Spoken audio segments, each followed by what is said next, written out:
والصلاة والسلام على أشرف الأنبياء والمرسلين أما بعد فأعوذ بالله من الشيطان الرجيم بسم الله الرحمن الرحيم أينما تكونوا يدرككم الموت ولو كنتم في بروج مشيدة صدقت يا رب العالمين الصلاة والسلام عليك يا رسول الله الصلاة والسلام عليك يا حبيب الله الصلاة والسلام عليك يا نبي الله وعلى آلك وأصحابك يا نور الله. درود پاک پڑھی. اللہم صلی علی سیدنا و مولانا محمد معدن الجود والکرم وعلى آلہ وصحابہ واہل بیتہ وبارک وسلم. قابل صد احترام بزرگوں، نوجوان ساتھیوں اور عزت مآب علماء کرام، قرہ حضرات، ائمہ کرام اور جو بھی یہاں سادات کرام بیٹھے ہیں. پھر دوستو، ہم اولیاء اللہ کی زندگیوں کا جب مطالعہ کرتے ہیں تو حیرت گم رہ جاتی ہے کہ دنیا کی رنگینیوں سے آخر انہوں نے نجات کیسے پا لی. یعنی ہم جب اپنے حالات دیکھتے ہیں، چاہے وہ مولوی ہو یا مولوی نہ ہو، تو دنیا سے جان چھڑانا بڑا اوکھا لگتا ہے، بڑی مشکل پیش آ جاتی ہے. کسی بندے کے سامنے جب دنیا پڑی ہوئی ہوتی ہے پھر اس کا ہاتھ اس سے ہٹ جائے تو یہ بڑا مشکل کام ہے، بہت ہی مشکل کام ہے، آسان کام نہیں ہے. دنیا کی رنگینیوں سے جان چھڑانا بہت اوکھا ہے، لیکن یہ اولیاء کاملین، صحابہ کرام، انہوں نے آخر کون سی ایسی بات تھی کہ دنیا سے ان کی جان چھوٹ گئی؟ جب غور کریں گے تو وہ ایک ہی نقطے پر آ کے ساری بات رک جائے گی اور سوال کا جواب مل جائے گا، اور وہ نقطہ ہے ان کا یقین آخرت کے اوپر پختہ تھا، اس لیے دنیا سے ان کی جان چھوٹ گئی. آخرت کے اوپر جو ان کا یقین تھا نا، اس کو میں آپ کو مثال سے سمجھاتا ہوں. جو لوگ یہ ہمارے لیز کی جگہوں میں بیٹھے ہوئے ہیں نا، جو گورنمنٹ کی اصل ملکیت ہے، پنجاب گورنمنٹ کی، اور پھر وہ لیز پر لوگوں کے پاس اس کے وہ ماہانہ یا سالانہ پیسے دیتے ہیں، اور پھر اس زمین کو جیسے بیل گنج کی طرف بھی ہے اور آپ کی طرف بھی ہے. اگر حکومت کی طرف اعلان ہو جائے کہ آج رات کسی بھی وقت آپ کو حکومت خالی کروا دے گا، آپ کا گھر بار اور زمینیں، جب یہ اعلان ہو جائے تو سخت نیند میں بھی لوگوں کو نیند نہیں آئے، ان کو کھانا اچھا نہیں لگے گا. انہیں پتہ ہے کہ یار جس قلعے کا ٹھیکہ جو ہے وہ 70,000 ہے، ہم 1000 روپے میں جان چھوٹ جاتی ہے، اور وہ آج رات کبھی بھی حملہ ہو جائے اور ہمیں یہاں سے نکال دیں تو ہمارا تو بیڑا غرق ہو جائے گا.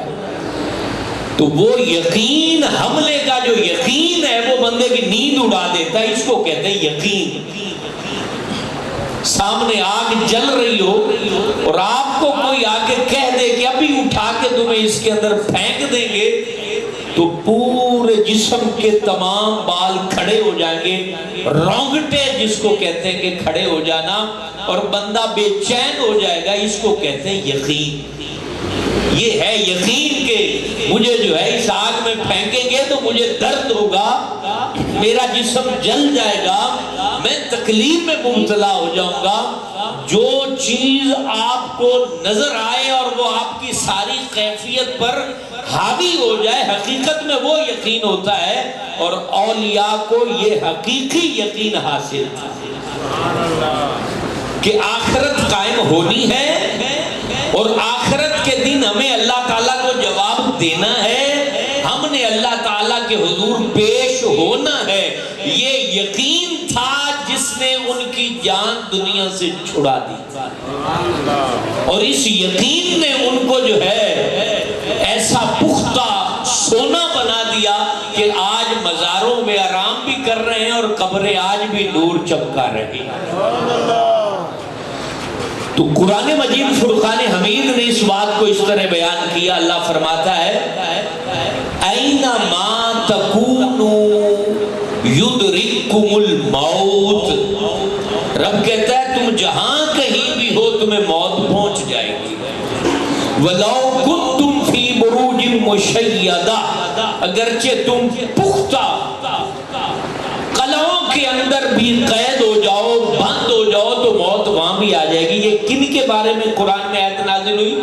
یہ منافقوں کے بارے میں آیت نازل ہوئی، جن کو آخرت پہ یقین نہیں تھا، دنیا پہ یقین تھا۔ وہ لوگ یہ سمجھتے تھے کہ یہ مسلمان جو ہیں وہ عقل ان کی چلی گئی ہے، جو نبی پاک کے پیچھے جو ہے ان کے کپڑے بھی پورے طور پہ نہیں پہنے ہوتے، پھٹے پرانے ہوتے ہیں، اور یہ اپنی جانیں قربان کرنے کو تیار ہو جاتے ہیں۔ اور ان کی کیفیت یہ ہوتی ہے، اللہ جب خندق کا موقع تھا نا، خندق غزوہ خندق، اور خندق کھودی جا رہی تھی، تو دوسری طرف جب کفار مکہ آئے اور انہوں نے اپنے خیمے لگائے، میں صحابہ کی کیفیت آپ کے سامنے بیان کر رہا ہوں اور پھر ہم اپنے موضوع کی طرف آتے ہیں۔ غزوہ خندق کے موقع پر جب خندق کھود دی گئی، ایک طرف مسلمان کھڑے ہیں، دوسری طرف جو ہے وہ کفار مکہ اپنے خیمے لگا کے اپنے اونٹوں کو ذبح کر کے اور گوشت پکا کے کھا رہے ہیں۔ دوسری طرف صحابہ کرام کی چادریں بھی جو ہیں وہ ان کو پیبند لگے ہوئے ہیں، کھانے کے لیے ایک کھجور بھی مل نہیں رہی، اور ادھر سے کفار کہہ رہے ہیں کہ تمہیں اس نبی کے ساتھ چل کے کیا ملا ہے؟ تمہارے پاس تو کھجور بھی کھانے کو نہیں ہے، اور ہم اونٹ ذبح کر کے اس کے جو ہے وہ شوربے پی رہے ہیں اور اچھی بوٹیاں کھا رہے ہیں، تمہیں کیا ملا ہے؟ رسول اکرم علیہ السلام نے حضرت حسان بن ثابت کی طرف دیکھا اور فرمایا حسان ذرا ان کو جواب تو دو کہ تمہیں ملا کیا ہے؟ اللہ اللہ۔ حضرت حسان کھڑے ہوئے اور سینہ تان کے فرمانے لگے کہ اے لوگو، اے کفار مکہ، سن لو، نبی کی مثل رب نے کوئی پیدا نہیں فرمایا۔ فرمایا کہ نبی کی مثل رب نے کوئی پیدا نہیں کیا ہے، اور ہمارے دل میں ان کی محبت ہونا ہمارے لیے کافی ہے۔ تم کہتے ہو کہ ہمارے پاس گوشت ہے، ہم دیگیں چڑھا کے بیٹھے ہوئے ہیں، دنیا کی رنگینیاں ہمارے قدموں میں ہیں، ہمارے سامنے جو ہے وہ دنیا انبار لگے پڑے ہیں، اور تم اس کے اوپر فخر کر رہے ہو، نازاں ہو رہے ہو، خوش ہو رہے ہو کہ رب نے تمہیں کھانا دے دیا ہے، تمہیں جو ہے یہ اچھا لباس دے دیا ہے، اس پر خوش ہو رہے ہو۔ اس پر تمہیں خوش نہیں ہونا چاہیے، اور ہمیں جس بات کا تانا دے رہے ہو، ہمیں وہ بات دنیا اور آخرت میں ہر چیز سے بہتر ہے، کیونکہ رب نے ہمیں جس نبی کی محبت عطا فرمائی ہے، اس نبی جیسا رب نے پیدا ہی نہیں کیا ہے، اس نبی جیسا حسن رب نے پیدا نہیں کیا، اس نبی جیسا علم رب نے کسی کو عطا نہیں فرمایا ہے، ان جیسے انوار کسی کو عطا نہیں کیے ہیں۔ تو اس نبی کی محبت کا جو دریا ہمارے سینوں میں اور ہمارے قلوب میں موجزن ہے، ہمارے لیے وہ سب سے بہترین ہے، اور اس پر ہم اس فخر کو قبول کرتے ہیں۔ تو اس بات پر منافقین جو ہیں وہ پریشان ہو جایا کرتے، اور وہ کہتے کہ یہ کیسے صحابہ ہیں کہ انہوں نے نبی پاک سرور کائنات شہنشاہ موجودات کو جو ہے اختیار کرنے کے بعد انہوں نے دنیا ترک کر دی ہے۔ تو وہ اس بات پر جو ہے جہاد سے دور بھاگا کرتے، کافروں کے سامنے لڑنے سے دور بھاگا کرتے۔ وہ سوچتے تھے کہ یہ دنیا ہے، اب اس دنیا میں جتنے مزے کرنے ہیں کر لو، جتنے عیش کرنے ہیں کر لو، کسی جہاد میں جاؤ گے تو مار دیے جاؤ گے، گردن کاٹ دی جائے گی، بازو کٹ جائیں گے، پاؤں کٹ جائیں گے، وہ ڈرا کرتے تھے۔ اللہ جل وعلا نے فرمایا میرے محبوب پر جان قربان کرنے سے ڈرتے ہو، میری راہ میں لڑنے سے ڈرتے ہو، میرے نام پر قربان ہونے سے ڈرتے ہو، تم موت سے ڈرتے ہو تو سن لو، اینا ما تکون یدرککم الموت، میں رب جس نے تمہیں زندگی دی ہے، جس نے تمہیں جو ہے عدم سے وجود عطا کیا ہے، جس نے تمہاری ذات کے اندر جو ہے نور پیدا فرمایا ہے، جس نے تمہیں دیکھنے کی قوت عطا فرمائی ہے، سننے کی قوت عطا فرمائی ہے، یہ خوبصورت انسان جس نے پیدا کیا ہے، وہ رب اعلان فرماتا ہے تم چھپنا چاہتے ہو تو چھپ جاؤ، زمین کے اندر چھپنا چاہتے ہو تو چھپ جاؤ، بڑے مکان بنا کے چھپنا چاہتے ہو تو چھپ جاؤ، تم جو ہے وہ بڑے بڑے محلات بنا کے چھپنا چاہتے ہو تو چھپ جاؤ۔ اے یہاں سکھپور کی جامع مسجد میں بیٹھے ہوئے میرے نوجوان دوستو، آج یہ بات قابل غور ہے کہ رب عز و جل جو صادق ہے، جو صدق کو پسند فرماتا ہے، جس کا نبی بھی سچا ہے، جس کا قرآن بھی سچا ہے، جس کا کلام بھی سچا ہے، جس کا نام بھی سچا ہے، وہ رب اعلیٰ، زمینوں کو پیدا کرنے والا، آسمانوں کو پیدا فرمانے والا، تیری میری روح اور جسم کے تعلق کو قائم کرنے والا، وہ سونا رب جس نے ہمیں ایک پانی کے قطرے سے ہمارا وجود بنا دیا ہے، وہ رب فرما رہا ہے کہ تم جہاں بھی چھپ جاؤ، یدرککم الموت، یہ موت وہاں پہنچ کر رہے گی، یہ موت وہاں آ کر رہے گی۔ فرعون نے بڑے بڑے محل بنائے، موت سے نہ بچ سکا، نمرود نے اپنے آپ کو خدا کہا لیکن موت سے نہ بچ سکا، قارون کے پاس دولت کے انبار تھے لیکن موت سے نہ بچ سکا، حمان و شداد کے پاس سونے کے بڑے بڑے خزانے تھے لیکن وہ موت سے نہ بچ سکے۔ نہ کوئی M.N.A کو موت چھوڑتی ہے، نہ M.P.A کو موت چھوڑتی ہے، نہ تاجر کو موت چھوڑتی ہے، نہ عالم کو موت چھوڑتی ہے، کوئی بھی بندہ ہو وہ موت سے ہمکنار ضرور ہوتا ہے، موت کا جام ضرور پیتا ہے، لیکن اللہ اکبر، اولیاء کی بات سے بات کو شروع کیا تھا، ان کی موت ہمارے جیسی نہیں ہوتی، عام لوگوں جیسی نہیں ہوتی۔ حضرت ربیع بن خیثم صحابی رسول عبداللہ ابن مسعود کے شاگرد تھے، موت کا جب وقت آیا نا تو حضرت ربیع بن خیثم کی بیٹی پاس بیٹھ کے رو رہی تھی، پاس بیٹھ کے بیٹی رو رہی تھی۔ اب ویسے بھی بچیوں کو محبت ہوتی ہے باپ سے، بچے تو کہتے ہیں کہ ابا چلا جائے تو چلو ہم اپنی جائیداد تقسیم کرتے ہیں، لیکن بچیوں کو جائیداد پر ان کی نظر نہیں ہوتی۔ یہ تو ہم ظالم لوگ ہیں کہ جن کو ہم سے محبت ہے ہم نے انہی کو جائیداد سے محروم کر کے رکھا ہوا ہے۔ کبھی آپ نے اپنی بیٹی کی محبت کو محسوس کیا؟ اب گھر میں جائیں تو آپ کی داڑھی کو سہلانے سب سے پہلے آپ کی بیٹی آتی ہے، آپ کو کوئی ضرورت پیش آتی ہے کھانے پینے کی تو آپ کی بیٹی آپ کو پکارتی ہے، آپ کی پکار پر لبیک کہتی ہے۔ مرنے کے بعد سرانے سب سے زیادہ آنسو بہانے والی بیٹی ہوتی ہے، بعد میں برسیوں پر بیٹے یاد کرتے ہیں لیکن بیٹی ہر لمحے اپنے باپ کی شفقت کو یاد کرتی ہے، وہ اپنے باپ کے بستر کو یاد کرتی ہے، وہ اپنے باپ کے جو ہاتھوں کو یاد کرتی ہے۔ لیکن کیسا معاشرہ ہے کہ وہ محبت کرنے والی بیٹی کو غیر بنا دیا جاتا ہے، اس بیٹی کے لیے گھر میں ایک چپا زمین تک نہیں ہوتا، تمام وراثتوں کا حقدار بیٹے کو ہمارے معاشرے میں ظالم معاشرے نے قرار دے دیا ہے، اور جس قرآن نے اور جس رب اعلیٰ نے بیٹی کو حق عطا فرمایا تھا آج کے معاشرے نے اس بیٹی کو محروم کر رکھا ہے۔ یہ بیٹیاں اللہ تعالیٰ کی نعمت ہیں، اللہ تعالیٰ کی رحمت بھی ہیں اور نعمت بھی ہیں، ان کی قدر کرنی چاہیے، ان کی وجہ سے اللہ تم پہ رحم کرتا ہے۔ یاد رکھیے گا، فرمایا جس عورت کی پہلی اولاد بیٹی ہو تو فرمایا وہ اللہ کے حضور برکت والی عورت شمار ہوتی ہے۔ لیکن ہمارے یہاں برکت والی عورت کون ہے؟ جو بیٹا پہلے جنے۔ فرمایا نہیں، جو بیٹی پہلی پیدا ہو وہ برکت والی اولاد ہے، کیونکہ میرے نبی کے گھر میں بھی پہلی بیٹی پیدا ہوئی تھی۔ لیکن نہ بیٹی کا وراثت میں حصہ ہے، نہ بیٹی کی قدر ہے، نہ بیٹی کے لیے ہمارے پاس احساسات ہیں، لیکن وہ بیٹی بستر مرگ پر بھی وہ پشیمان اور پریشان ہوتی ہے اور جدائی پر غمزدہ ہوتی ہے، اس کی قدر کرنی چاہیے اور اس پیغام کو عام کرنا چاہیے کہ جو وراثت کا حصہ رب نے بیٹی کو عطا کیا ہے، دنیا کا کوئی مولوی، کوئی مفتی اور کوئی بھی شخص اس بچی کو محروم نہیں کر سکتا۔ اور یہ جاہلانہ احمقانہ جو جملے ہیں کہ جناب ہن ساڈی دھی دے سابرے ساڈا حصہ کھاون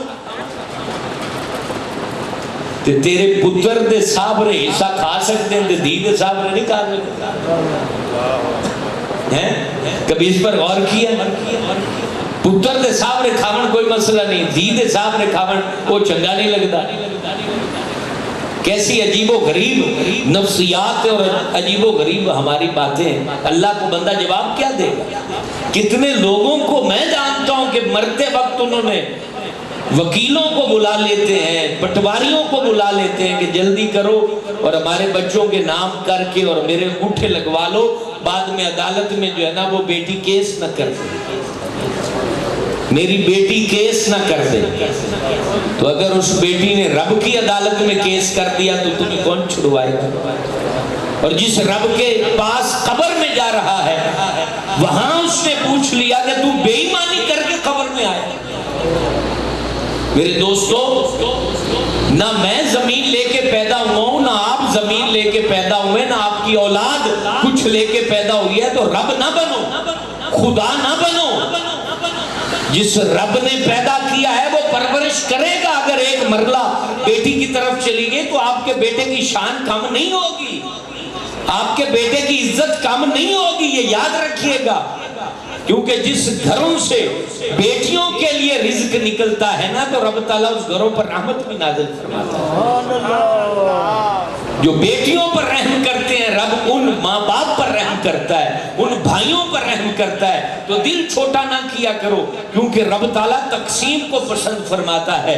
جس نے بھی تقسیم کیا ہے اللہ نے ان کے گھروں کو آباد فرمایا ہے۔ تو حضرت ربیع کی بات عرض کر رہا ہوں کہ آپ کی بیٹی پاس رو رہی ہے تو آپ پوچھتے ہیں کہ بیٹی آپ رو کیوں رہی ہو؟ نزع کی حالت ہے، آپ سفر آخرت اختیار فرمانے والے ہیں۔ تو عرض کرتی ہیں ابو جان آپ کی جدائی پر رو رہی ہوں کہ آپ کی کیفیت ایسی ہے کہ شاید آپ دنیا چھوڑ کے جا رہے ہیں، یہ غم رلا رہا ہے۔ ارشاد فرماتے میری بیٹی غم نہ کر، اسی لمحے کے لیے تو پوری راتیں ساری زندگی جاگتا رہا، ساری زندگی اس یقین کے ساتھ جاگتا رہا ہوں کہ رب سے ملاقات کر۔ اللہ اکبر۔ اور پھر وہ حدیث مبارک کہ رب فرماتا ہے جو میری ملاقات کو پسند کرتا ہے میں اس کی ملاقات کو پسند کرتا ہوں۔ میرے دوستو، یہ کیفیت اللہ تعالیٰ کا انعام ہوتی ہے۔ کبھی غور اپنے اوپر کیجئے گا، کبھی ہم نے رب کی ملاقات پر غور کیا ہے؟ ہم سمجھتے ہیں کہ موت ایک خوفناک چیز ہے۔ موت خوفناک چیز نہیں، موت تو یار کو یار سے ملانے کا ایک دروازہ ہے۔ مطلب آپ اس مسجد کی اس طرح بیٹھے ہیں، اندر پردے لگے ہوئے ہیں اور اندر ایک بلا تمثیل تشبیہ کے بغیر ایک چیز سمجھا رہا ہوں، پردے لگے ہوں، دروازہ بند ہو اور آپ کو یقین ہو کہ اندر آپ کے پیر و مرشد بیٹھے ہیں، کرما والی سرکار آ کے بیٹھے ہیں، یا حضرت شیر محمد شرک پوری بیٹھے ہیں، یا حضرت امام اہل سنت بیٹھے ہیں، یا قبلہ شیخ طریقت مولانا الیاس قادری اندر بیٹھے ہیں، اور ہمیں یقین ہو کہ بندہ اندر بیٹھا ہے اور یہ لائن لگی ہوئی ہے اور بس اس کے بعد میرا نمبر آنے والا اور میں جا کے زیارت کروں گا، دست بوسی کروں گا، تو میرے دوستو لائن میں کھڑا ہونا کتنا اچھا لگے گا؟ لائن میں کھڑا ہونا کتنا اچھا لگے گا کہ ابھی 4 چلے گئے، ابھی 5 چلے گئے، ابھی 6 چلے گئے، ابھی میری باری آنے والی اور میں اپنی محبوب ہستی کا دیدار کروں گا۔ میرے دوستو، یہ دنیا لائن لگا کے کھڑی ہے اور سارے دربار الہی میں پہنچ رہے ہیں۔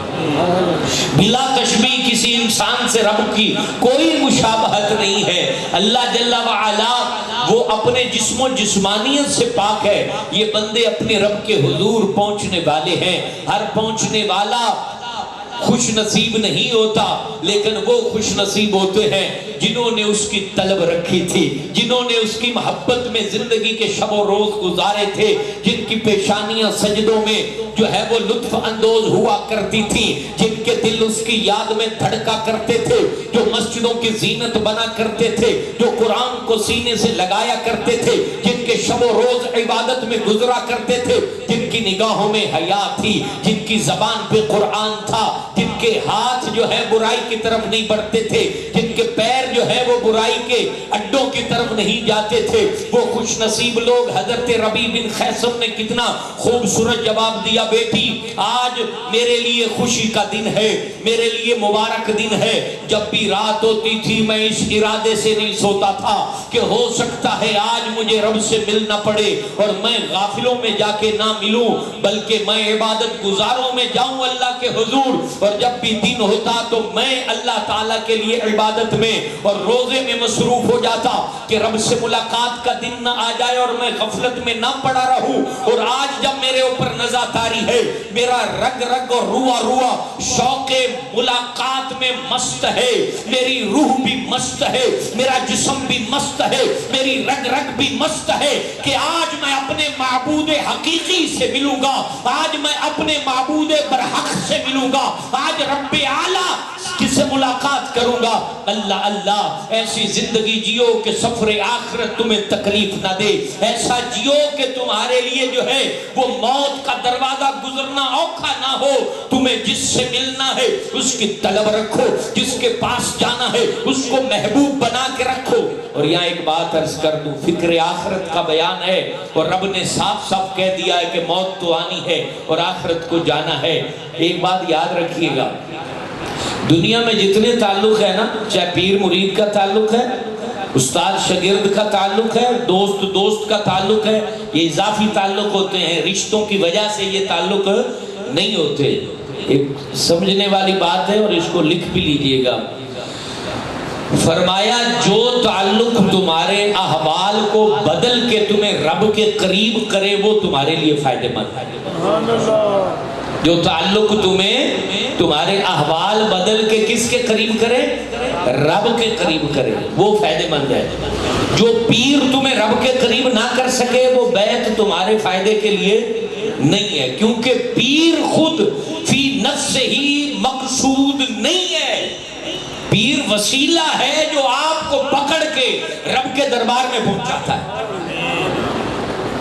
آپ کو مقصد اس نے اگر ڈھول ڈھمکے پر چھوڑ دیا اور آپ کو چھوڑ دیا جو ہے دنیا کے لاکھ و لاکھ کے معاملات میں اگر آپ کو اس نے ڈال دیا تو پھر وہ پیر تو اس مقصد کے لیے نہ ہوا نا جس مقصد کے لیے اس کا ہاتھ پکڑا تھا۔ بھئی آپ نے بس پکڑی ہے کہ آپ جائیں گے جناب پاک پتن شریف بابا فرید کے دربار پہ اور بس والا آپ کو حویلی لے جائے بونگا یاد سے کراس کر دے، تو آپ تو بیٹھے تھے پاک پتن جانے کے لیے، وہ کہے بھئی میں نے تیرے کو جیڑا 30 کلومیٹر دا کرایہ لیا ہے تو 30 کلومیٹر ہو جائے گا، حویلی جانا تھا بس کلومیٹر پورے پیسے پورے ہو گئے، تو کیا بولو گے؟ او میاں میں نے کلومیٹر نہیں دیکھنے، میں نے دیکھنا ہے کہ میں پاک پتن کے لیے بیٹھا تھا، پاک پتن مجھے پہنچا ورنہ میرا کرایہ واپس کر، یہ بولو گے نہیں بولو گے؟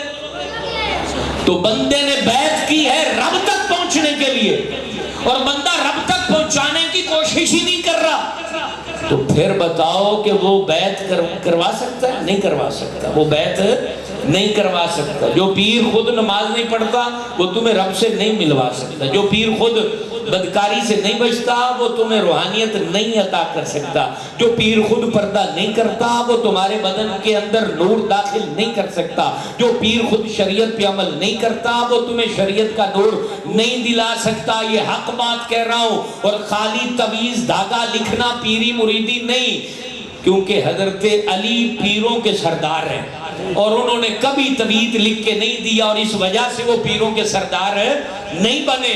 یہ ایک علاج معالجہ ہے، وہ ڈاکٹر بھی کرتا ہے اور کاغذ پہ لکھنے والا پیر بھی کرتا ہے۔ معالجے کا تعلق ولایت سے نہیں ہوا کرتا، ولایت کا تعلق دربار الہی سے تعلق کی بنیاد پر ہوا کرتا ہے۔ جو تمہیں رب سے جوڑے وہ تمہارا پیر ہے، وہ تمہارا مرشد ہے، اور وہ وہی اس بات کا حقدار ہے کہ تم اس کے جوتے بھی اٹھاؤ اور اس کے پیروں کو اور ہاتھوں کو بوسا بھی. اور جو بندہ جناب تمہارے لیے شریعت مطہرہ کو مذاق بنا کے رکھ دے اور یہ بات کرے کہ جناب شریعت جو ہے وہ ہمارے اوپر ہی نہیں ہے، تو شریعت پر کس کے اوپر ہے؟ جو کہے کہ نماز ہم جناب نہیں یہاں پڑھتے، ہماری نماز تو سوخپور میں ہوتی نہیں ہے، ہماری نماز تو مدینے میں ہوتی ہے، تو میرے بھائی پھر سوخپور میں مسجدیں ساری گرا دو. مسجدیں کیوں بنائی؟ اس کے اوپر پیسہ کیوں خرچ کیا؟ لاکھوں روپے کیا لوگوں نے ضائع کر دیے؟ مسجدیں کیوں بنا دی گئیں؟ اور پھر اللہ تبارک و تعالیٰ نے قرآن نازل کرتے ہوئے 700 کم و بیش آیتیں ہیں جس میں نماز کا حکم ہے، اس میں کوئی ایک آیت رب نازل کر دیتا. اس بندے کو تو یہ پتا ہے کہ نمازیں مدینے میں ہوتی ہیں یا نہیں ہوتی، تو رب ایک آیت نازل کر دیتا کہ دنیا بھر میں مسلمان ہوں گے، نماز صرف مدینے ہوگی، باقی علاقوں میں نماز نہیں ہوگی. تو اللہ تعالیٰ ایک حکم نازل کر دیتا، بات ختم ہو دیتی. لیکن اللہ تعالیٰ نے ایسی کوئی آیت نازل نہیں فرمائی. یہ شیطانی دماغ سے یہ ساری چیزیں نکلتی ہیں. پھر کئی لوگ کہہ دیتے ہیں کہ جناب یہ مولویوں کا دل ہی حاضر نہیں ہوتا تو ہم ان کے پیچھے نماز کیسے پڑھیں؟ سبحان اللہ، تیرا دل کہاں حاضر ہے جو تو مولوی کے دل پر توجہ کر رہا؟ یہ باتیں جو لوگ کہتے ہیں وہ میں آپ کے سامنے بیان کر رہا ہوں، وہ چوک چوراہوں پہ کہتے ہیں، میں ممبر پہ کہہ رہا ہوں. ایک بندے نے کہا کہ جناب جب تک مولوی عرش کے آگے نہیں کھڑا ہوگا تو ہم پیچھے نماز ہی نہیں پڑھیں گے. میں نے کہا تجھے کب پتا چلے گا کہ یہ عرش کے آگے کھڑا ہے کہ نہیں کھڑا ہے؟ تجھے پتا کب چلے گا کہ یہ عرش کے سامنے کھڑا ہے یا نہیں کھڑا ہے؟ یا تجھے پتا چل گیا ہے کہ وہ کہاں کھڑا ہے؟ کشف صدور سے تو واقف ہے، باطنی خیالات سے تجھے واقفیت کیا رب نے دے دی ہے؟ اور جو خیال تیرے دل پر گزرا ہے کیا رب نے وہی بھیجی ہے معاذ اللہ جو کہ نبیوں پر صرف آتی ہے کہ جناب ابھی یہ کیا سوچ رہا ہے مولوی؟ یہ ساری باتیں جہالت پر مبنی ہیں. یہ مسلمانوں کا ان سے کوئی تعلق نہیں ہے. ہمیں نماز کا حکم ہے، جماعت سے مرد کو نماز پڑھنی ہے، ہم نے جا کے نماز پڑھنی ہے. امام صاحب کا دل کہاں ہے، کدھر ہے، کیسے ہے، وہ کیسے نماز پڑھ رہا ہے، اس کی توجہ کہاں ہے، ہمیں اس کی توجہ پر غور نہیں کرنا، ہم نے تو اپنے دل پر غور کرنا. وسیطہ مسیطے آدھا بھانڈا صاف کرنا ہے، دوجے دے بھانڈے دی فکر کیوں کرتے ہیں؟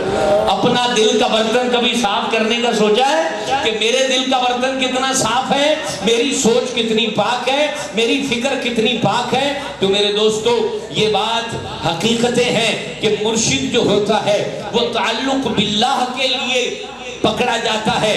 مرشد جو ہے وہ وسیلہ بنایا جاتا ہے کہ میری بات بن جائے، مجھے ذات باری تعالیٰ سے محبت ہو جائے، مجھے ان کی باتیں سن کے اللہ سے پیار ہو جائے، مجھے اللہ تبارک و تعالیٰ سے پیار اور محبت ہو جائے اور میں اللہ تبارک و تعالیٰ کا بن جاؤں، اللہ کے لیے جیوں. اس لیے اولیاء کاملین سے جو ہے پیار کیا جاتا ہے. آپ دیکھ لیجئے اللہ والوں کی مجلسوں کا مطالعہ کر لیجئے، آپ حضرت بابا فرید کی زندگی کو پڑھیے، آپ کرما والے سرکار کی زندگی کو پڑھیے، آپ حضرت امیر اہل سنت کو پڑھیے. ہم نے ان کے پاس کئی راتیں گزاری ہیں، ان کی ہر بات میں ایک ہی بات ہوتی تھی، اللہ سے پیار کرو، اللہ سے ڈرو، آخرت کی فکر کرو، قیامت کے دن سے ڈرو، اللہ کے حضور پیش ہونے کے معاملے میں ڈرو. یہ باتیں اولیاء نے سکھائی ہیں، انہوں نے بتائی ہیں. آج ہمیں اس بات پہ غور کرنا ہے. میرے دوستو ہم جس وقت سے گزر رہے ہیں یہ حالات بڑے عجیب و غریب ہیں.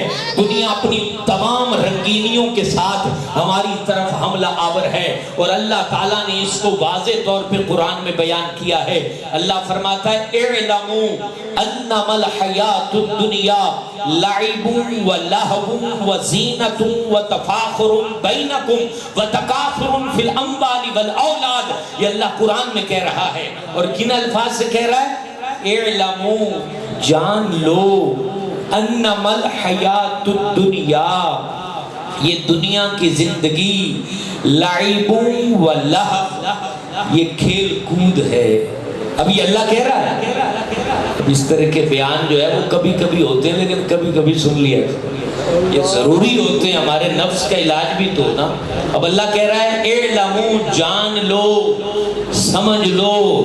ہمیں کوئی بندہ سیانا بندہ اپنا دادا بابا بولے نا، وہ میاں میری گل دھیان نال سن، یہ وہ طریقہ ہے۔ ہمارے ہاں کوئی کہے کہ دھیان نال گل سن، کل ذرا دھیان نال دکان تے جاویں، فلانا فراڈی بھی آ گئی، میں نہیں جا رہی، وہ کدھر تیرے کھاتے ہیر پھیر نہ کر جاوے، وہ فلانا تیرے کو سیل مین آوے گا گندی چیز نہ دے جاوے، سمجھاتے ہیں نا۔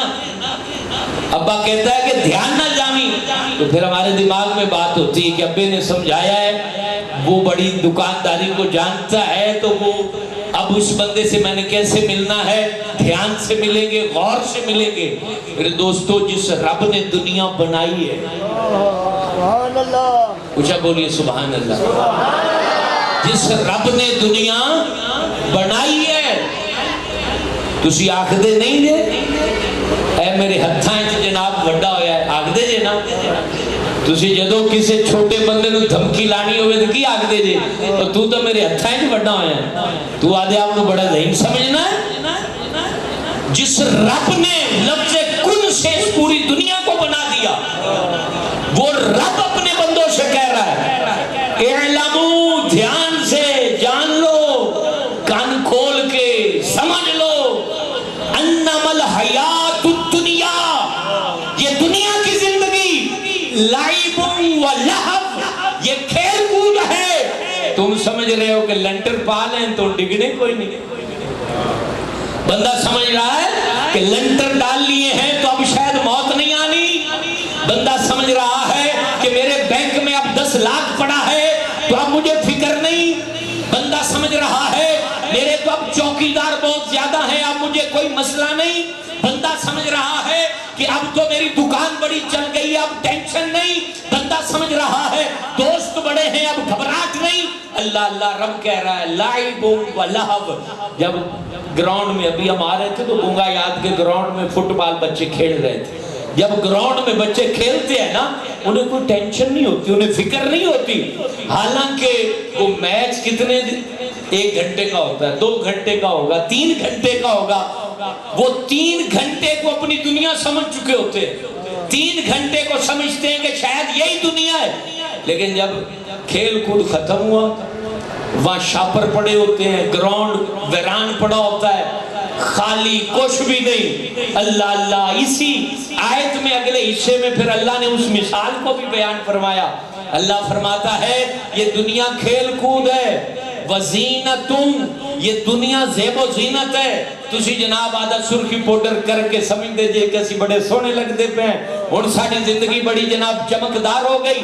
فرمایا وَتَفَاخُرٌ بَيْنَكُمْ، آپس میں تم فخر کرتے ہو، آپس میں کہتے ہو نا کہ جناب میرے جاننے والے تھانے دار صاحب، ایس پی صاحب، ایس ایچ او صاحب، اور جناب وہ فلانا وڈیرا اور فلانا میاں، وہ تو ڈیرے پہ جب تک میں نہ جاؤں تو وہ فیصلہ نہیں کرتا، برادری میں میرا ٹیکہ چلتا ہے، میں نمبردار، میں فلانا، میں فلاں، میں فلاں۔ تفاخرم بینکم، اسی کھیل کود میں تم لگے ہوئے ایک دوسرے پہ فخر کر رہے ہو۔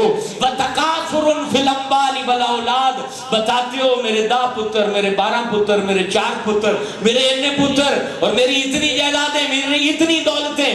رب فرماتا ہے کمثل غیث، رب فرماتا ہے کہ اس کی مثال پتہ کیسے ہے؟ رب مثال دیتا ہے کہ جیسے بارش ہو جائے نا، بارش ہو جائے کسی گراؤنڈ میں تو وہاں گھاس اگاتی ہے۔ فرمایا جب گھاس اگتی ہے دیکھنے والے کو وہ گھاس بڑی اچھی لگتی ہے، ہریالی اچھی لگتی ہے۔ فرمایا پھر قحط پڑ جائے اور وہی گھاس سوکھ کے کانٹا ہو جائے اور وہ وہاں پر ہریالی نہ رہے، پیلا پیلا ماحول ہو جائے تو تم نظر اٹھا کے بھی نہیں دیکھتے ہو۔ ایک وقت آنے والا ہے یہ کھیل کا میدان اجڑ جائے گا، چودھری بھی چلے جائیں گے، بڑی بڑی برادریوں والے بھی چلے جائیں گے،